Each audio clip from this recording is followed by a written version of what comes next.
ቤተሰቦቼ ዋው የዛሬው ደግሞ ያበደ ነው እንግዲህ የሰው ፍቅር ከውስጥም ከውጭም ሲሰጣችሁ እንደዚህ ነውና ሀይሚና ብሩኬ ዛሬ እንግዲህ ለየት ባለ ነገር እየመጡ ነው። ሰላም ጤና ይስጥልን ውድና የተከበራችሁ የምትክዬ ዩቲዩብ ቤተሰቦች እንዲሁም የሀይሚና የብሩኬ ቤተሰቦች እንዴት ናችሁልኝ? እነሱ ያሉበት መቼም ያው ሁሉም ቦታ እኔን ጨምሮ ያው እንገባለን አይደል? የእነሱ ፎቶ ያየንበትና እንዴት ናችሁ? እንዴት አደራችሁ? ሰላም ነው ወይ? ሁሉ መልካም፣ ሁሉ አማን።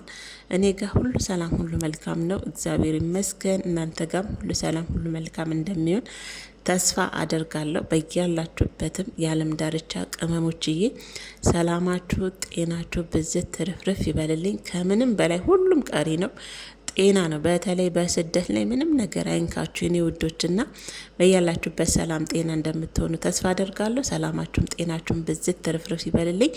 ዛሬ እንግዲህ ያው ሀይሚና ብሩኬ እንደምታዋቸው ከእናታቸው ጋር እምር ድምቅ ብለው መጥተዋል። መቼም ሀይሚ ከላይ ተሰጥቷታል፣ ከውስጥም ከውጭም የአማች መውደድም የውጭም መውደድ እንግዲህ ከላይ ተሰጥቷት ነው። ምንም ማድረግ አይቻልም አይደለ?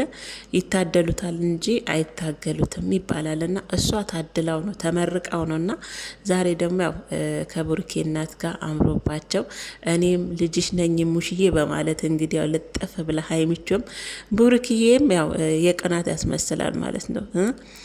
ልጥፍ ብለው አብረው መጥተዋል ማለት ነው። በዚህ አጋጣሚ ማለት ነው ትናንትና የእናቶች ቀን ነው። ለመላው ዓለም ላይ ላሉ እናቶች በሙሉ እንኳን አደረሳችሁ ብያለሁ። ሀይሚና ብሩኬም እንግዲህ ከሙሽዬ ጋር ስለመጣችሁ ደስ ብሎናል። ዛሬ እንግዲህ በጉጉት ነው የምንጠብቃችሁ። መቼም ሀይሚና ብሩኬ አሉበት የተባለ ሁሉ እንገባለን አይደል እንደ ቅመሞቼ፣ ምክንያቱም ስለምንወዳቸውና ስለምናከብራቸው በቀን አይደለም 1-2-3 ቪዲዮ እንኳን ቢለቁልን አንሰለችም። እነሱን ከማየት ደግሞ ወደ ኋላ አንልም። የብሩኬና የሀይሚ ስም ብቻ ክፉ ያነሳ ስም ብቻ ነው ማንወደው እንጂ ሀይሚና ብሩኬንማ በፍቅር የሚያንጎራጉር ሰው ካገኘን የማንገባበት ቦታ የለምና ዛሬ እንግዲህ ያው እምር ድምቅ ብለው መተውልናል። ቤተሰቦች ቅመሞች ያው በተለመደው ሰዓት ነው። ምንድን ነው እሙሽዬ ዛሬ በእናቶችን ቀን አስመልክቶ ሰርፕራይዝ አላት። ምንድን ነው የሚለውን እንግዲህ ማታው ጠብቀን እነሱ የሚለቁትን ቪዲዮ እናንተም እኛም ወደ እናንተ ይዘን ብቅ እንላለን። እስከዛው ግን የኔ ምርጦች ይቺን ዩቲዩብ ቻናል ሰብስክራይብ በማድረግ የደውሏን ምልክት በማጥቆር ቤተሰብ እንድትሆኑ እንደተለመደው በአክብሮትና በትህትና ጋብዛለሁ የኔ ምርጦች። እኔም ሁል ጊዜ እምላለሁ ግድ አይደለም መልካም ልብ ያለውና ፈቃደኛ የሆነ ብቻ ማለት ነው። በተረፈ ደግሞ ሀይሚንና ብሩኬን የምትወዱ ደግሞ ቪዲዮንም ላይክ አድርጉ። እናንተ ላይክ ስታደርጉ ዩቲዩብ ሼር ያደርገዋል ማለት ነው። ሀይሚና ብሩኬን የማይወዱት ጋር ጨምሮ ዩቲዩብ ሼር ያደርገዋል ማለት ነው። እና ሳይወዱ በግዳቸው ሀይሚንና ብሩኬን ያሉ ማለት ነው ቤተሰቦቼና በነገራችን ላይ ከአንዳንድ ልጆች ውጪ ሀይሚንና ብሩኬን ያው የማይወድ ሰው አለ ብዬ አላስብም። አለ እንደ ቤተሰቦች እኔ እንጃ።